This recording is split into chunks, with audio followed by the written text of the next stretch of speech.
नमस्कार दोस्तों, आपने अक्सर लोगों को कहते सुना होगा कि मृत्यु के बाद व्यक्ति के साथ कुछ नहीं जाता। जो भी उस व्यक्ति से जुड़ी भौतिक सुख की चीजें हैं वह सब यही रह जाती हैं। अगर पुराण, वेद और बाकी धर्म ग्रंथ को देखा जाए तो उनमें स्पष्ट बताया गया है कि व्यक्ति की मृत्यु के बाद भी कुछ चीजें उसके साथ अगले जन्म तक जाती हैं। कुछ चीजें ऐसी हैं जिनका भुगतान व्यक्ति के अगले जन्म में भी करना पड़ता है।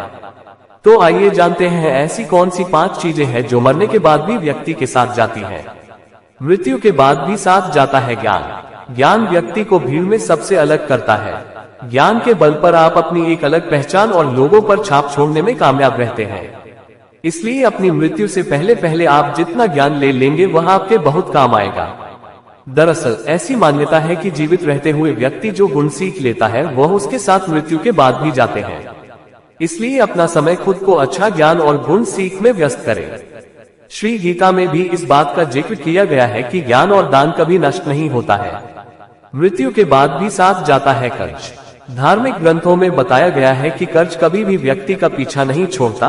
अगर किसी व्यक्ति ने आपका भला किया है तो उसका ये ऋण जैसा ही मौका मिले उतार देना चाहिए। अगर आप किसी का ऋण नहीं उतारते हैं तो उसे जन्म जन्मांतर तक चुकाना पड़ता है, वह कर्ज उतारना पड़ता है। अगले जन्म में वह कर्ज किसी भी रूप में आपको चुकाना पड़ सकता है।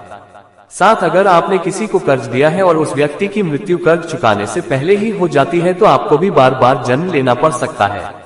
इसलिए ऐसे व्यक्ति को उसकी मृत्यु के साथ ही माफ कर देना आपके लिए उचित रहेगा। मृत्यु के बाद भी साथ जाती है वासना और मोह। ग्रंथों के अनुसार अगर किसी चीज को पाने की चाहत रखते हैं और वह चीज व्यक्ति को न मिले तो मृत्यु के बाद भी उस चीज की वासना उसका पीछा नहीं छोड़ती। सांसारिक सुखों की चाहत रखना वासना ही है। वासना को लेकर विष्णु पुराण में एक कथा भी मौजूद है। राजा भरत को अपने हिरण के बच्चे से बहुत प्यार था। उसी के बारे में सोचते हुए उसने प्राण त्याग दिए। अगले जन्म में राजा को खुद हिरण रूप में जन्म लेना पड़ा। इसलिए कामना और वासना को अपने मन में हावी नहीं होने देना चाहिए। साथ ही किसी भी चीज को लेकर अधिक मोह माया नहीं होनी चाहिए। मृत्यु के बाद भी साथ जाते हैं कर्म। गीता में कहा गया है कि मनुष्य जीवन बिना कर्म के संभव नहीं है। हर पल मनुष्य अच्छे ये बुरे कर्म करता है। मृत्यु समीप आने पर व्यक्ति के कर्मों द्वारा ही तय होता है कि उसे परलोक में सुख मिलेगा या दुख। इन्हीं के परिणाम से अगले जन्म में अच्छा बुरा फल प्राप्त होता है। कर्म 7 जन्मों तक व्यक्ति का पीछा नहीं छोड़ते हैं। इसका एक उदाहरण महाभारत में भी मौजूद है। बाणों की शैया पर लेटे हुए भीष्म को भगवान कृष्ण से जब भीष्म ने पूछा कि मुझे ऐसी मृत्यु क्यों मिली तो भगवान कृष्ण ने उन्हें 7 जन्म पहले की घटना याद दिलाई।